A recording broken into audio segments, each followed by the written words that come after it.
ముందుగా అందరికీ కూడా జై శ్రీరామ్ అండి. ఈ రోజు ఈ వీడియోలోని 2 క్రైమ్ స్టోరీస్ కోసం మాట్లాడతాను. ఫస్ట్ వచ్చేసి ఇన్స్టాగ్రామ్ లో చాలా వైరల్ అవుతుంది అనమాట డాక్టర్ కేసు అనమాట. అది డాక్టర్ వైఫ్ సూసైడ్ చేసుకుంది వాళ్ళ హస్బెండ్ ఇంకొకరితో ఎఫ్ఐఆర్ పెట్టుకోవడం వల్ల.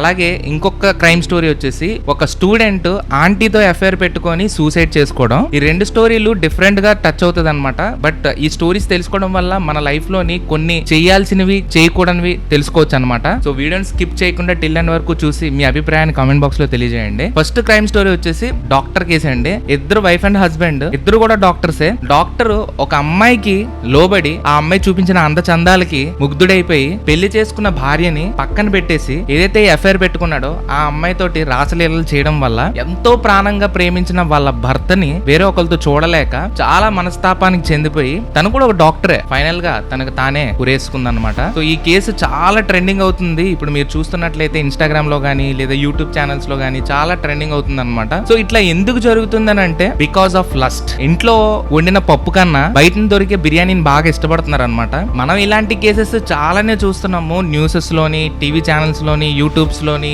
ఇన్స్టాగ్రామ్స్ లోని. ఈ మధ్య కాలంలో బాగా ట్రెండ్ అయిపోయింది అనమాట. అండ్ మీరు అందరూ కూడా చూడొచ్చు, పెళ్లి చేసుకున్న అమ్మాయి వాళ్ళ భర్తని వాళ్ళ లవర్ల కోసం చంపేయడం చూసాం. ఇప్పుడు ఏముంచో పెళ్లి చేసుకున్న భర్త వేరే ఒకరితో ఉంటున్నాడని చెప్పేసి ఎవరికి చెప్పుకోలేక ఏం చేయాలో తోచక తనకు తానే బలి తీసుకుంది. అండ్ స్టోరీలో చూస్తే ఆ అమ్మాయి మంచిగా చదువుకుంది, పైగా డాక్టర్. కానీ తను తీసుకున్న డెసిజన్ ఏదైతే ఉందో తన లైఫ్ ని ఎండప్ చేసుకుంది అనమాట. 2 పిల్లలు కూడా ఉన్నారని విన్నాను నేను. ఇప్పుడు ఆవిడ సూసైడ్ చేసుకొని పిల్లలకి అమ్మలేని లోటు చూపిస్తుంది. ఇలాంటి సిచ్యువేషన్స్ వచ్చినప్పుడు చాలా ధైర్యంగా ఉండాలండి మనకు మనమే. బట్ ప్రాణం తీసుకోవడం అనేది అది ఎంతవరకు కూడా కరెక్ట్ కాదు. ఇన్ కేస్ మీ లైఫ్ లో ఇట్లా జరుగుతుందంటే దానికి ఆల్టర్నేటివ్ సొల్యూషన్ వెతుక్కోలే తప్పించి ప్రాణం తీసుకోవడం అనేది చాలా పెద్ద తప్పు. అండ్ అలాగే మొన్న ఒడిశాలో జరిగిన కేసు కూడా అట్లానే జరిగింది. చదువు చెప్పే గురువే తన స్టూడెంట్ ని సెక్సువల్ హెరాస్మెంట్ చేస్తూ ఎవరికి చెప్పుకోలేక తనకు తానే దహనం చేసుకుందనమాట పెట్రోల్ పోసుకొని. అండ్ ఒడిశా మొత్తం కూడా బంద్ చేశారనమాట 1 డే. ఫైనల్ గా ఎవరైతే ప్రొఫెసర్ ఉన్నారో పోలీసులు అరెస్ట్ చేశారు.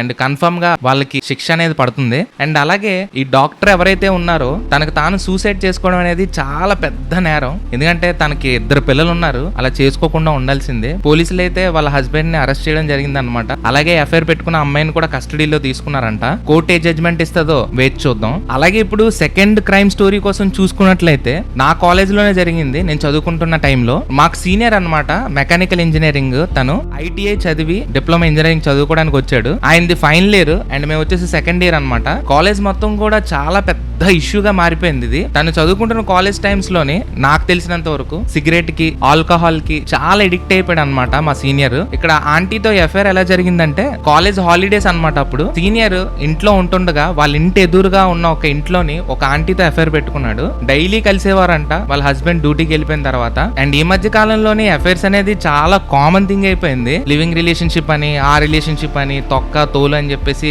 చాలా అసలు ఒక లవ్ అనే పేరుకి లవ్ అంటే ఒక మచ్చలా అయిపోయింది అనమాట ఇప్పుడు ఈ కాలంలో. స్టోరీలోకి వెళ్తే ఆ ఎఫ్ఐఆర్ పెట్టుకున్న ఆంటీ 1 ఫైన్ డే ఇంటికి రమ్మన్నది. ఆ సీనియర్ కూడా అట్లానే అని చెప్పేసి ఫోన్ కాల్స్ లోని అండ్ చాటింగ్స్ లోని నైట్ కి ప్లాన్ చేసుకున్నారు. ప్లాన్ ప్రకారంగా వాళ్ళ ఇంటికి వెళ్దాం అని అనుకునే టైం కి సీనియర్ వాళ్ళ ఇంట్లో అందరూ కూడా షిరిడీకి వెళ్తున్నారు అనమాట. సరే ఇంట్లో వాళ్ళని రైల్వే స్టేషన్ లో దింపేశాక వస్తానని చెప్పేసి ఆంటీకి మెసేజ్ చేశాడు అనమాట ఈ సీనియర్. రాత్రి 8:30 గంటలకి సీనియర్ ఫ్యామిలీ మొత్తం కూడా రైల్వే స్టేషన్ తీసుకెళ్లి ట్రైన్ ఎక్కించేసి 9 గంటలకు రిటర్న్ అయిపోయాడు అనమాట.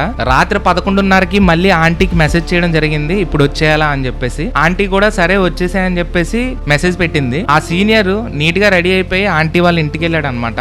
ఆంటీ వాళ్ళ హస్బెండ్ ఎవరైతే ఉన్నారో అనుమానం తోటి రాత్రి డ్యూటీకి వెళ్తానని చెప్పేసి డ్యూటీకి వెళ్ళకుండా చాలా సైలెంట్ గా ఇంటికి వచ్చి కిటికీలోంచి చూస్తే వీళ్ళు కలవడం చూశాడు. అది చూసిన మరుక్షణమే వీధిలో ఉన్న వాళ్ళందరినీ పిలుచుకొని వచ్చేసాడు అనమాట హస్బెండ్. వీధిలో అందరూ కూడా ఆ సీనియర్ ని కొట్టి తిట్టి పోలీస్ కంప్లైంట్ కూడా ఇవ్వడానికి వెళ్ళిపోతుంటే ఆ ప్లేస్ నుంచి పారిపోయాడు అనమాట సీనియర్. పారిపోయిన తర్వాత షిరిడీ వెళ్ళిన వీళ్ళ ఫ్యామిలీకి తెలిస్తే ఎక్కడ పరుగు పోతుందా అని చెప్పేసి ఒక బ్రాందీ షాప్ లోని ఫుల్ బాటిల్ తీసుకొని రైల్వే ట్రాక్ కి వెళ్ళిపోయాడు అనమాట. రైల్వే ట్రాక్ లోని మొత్తం ఆ ఫుల్ బాటిల్ తాగిన తర్వాత వాళ్ళ ఫ్రెండ్ కి కాల్ చేశాడు. కాల్ చేసి అరే నేను ఇలా చేశాను రా, ఇలా దొరికిపోయాను, ఇలా ఎఫ్ఐఆర్ పెట్టుకోవడం వాళ్ళ హస్బెండ్ చూసేసాడు, వీధిలో అందరూ కూడా నన్ను కొట్టారు తిట్టారు, ఇప్పుడు మా అమ్మ నాన్నకి తెలిస్తే ఇంక నేను బ్రతకలేనని చెప్పేసి ఫోన్ కట్ చేసేసాడు. ఫోన్ కట్ చేసిన మరుక్షణం వాళ్ళ ఫ్రెండ్ కంటిన్యూగా కాల్ చేస్తుంటే ఫోన్ అయితే స్విచ్ ఆఫ్ వచ్చింది. తీరా చూస్తే పోలీస్ కంప్లైంట్ ఇచ్చారు మనోడు ఎక్కడున్నాడా అని చెప్పేసి. లాస్ట్ సిగ్నల్ ట్రాక్ చేసిన తర్వాత రైల్వే ట్రాక్ దగ్గర ఉన్నాడని తెలిసింది. మార్నింగ్ మేకలు కాచే కాపరి ఆ ప్లేస్ లోకి వెళ్ళి చూస్తే డెడ్ బాడీ కనబడుతుంది అనమాట రైల్వే ట్రాక్ పక్కన. పక్కన మొత్తం అంతా కూడా పచ్చడి అయిపోయి ఉంది అనమాట శరీరం అంతా కూడా. ఆ బాడీ DNA టెస్ట్ కి పంపిస్తే సీనియర్ అని తెలిసింది. ఒకే ఒక అఫైర్ పెట్టుకోవడం వల్ల ప్రాణం పోయిందనమాట. 10 నిమిషాల హ్యాపీనెస్ కోసం ఇలాంటి తప్పుడు పనులు చాలా మంది చేస్తూనే ఉన్నారు. అది తప్పు అని తెలిసినా కూడా చేస్తున్నారు అనమాట తప్పు. అండ్ మరీ ముఖ్యంగా టీనేజర్స్, ఇప్పుడున్న టీనేజర్స్ చాలా చెడిపోతున్నారండి. అది ఎందుకనంటే ఇలా మొబైల్స్ ని దుర్వినియోగం చేసుకోవడం వల్ల. మొబైల్ యూజ్ అనేది చాలా ఇంపార్టెంట్ ఈ జనరేషన్ కి, బట్ దాన్ని సద్వినియోగం చేసుకోలేకపోతున్నారు. దాన్ని వేరే విధంగా యూజ్ చేసుకుంటున్నారు అనమాట. ఈ 2 కేసులు చూసుకున్నట్లయితే డిఫరెంట్ సినారియోస్. బట్ ఒకడు పెళ్ళైన తర్వాత అఫైర్ పెట్టుకుంటాడు, ఒకడు చదువుకుంటుండగా అఫైర్ పెట్టుకుంటాడు. సో ఇక్కడ మనం తెలుసుకోవాల్సింది ఏంటంటే లైఫ్ అనేది చాలా షార్ట్. ఇలాంటి చిన్న ఆనందాల కోసం ప్రాణాల మీద వరకు తెచ్చుకోకూడదు. అందుకని నేను చెప్పేది ఏంటంటే లైఫ్ ని సక్సెస్ఫుల్ గా నువ్వు ఎదగాలి అనుకుంటే కనుక ఇలాంటి వాటికి చాలా దూరంగా ఉండాలన్నమాట.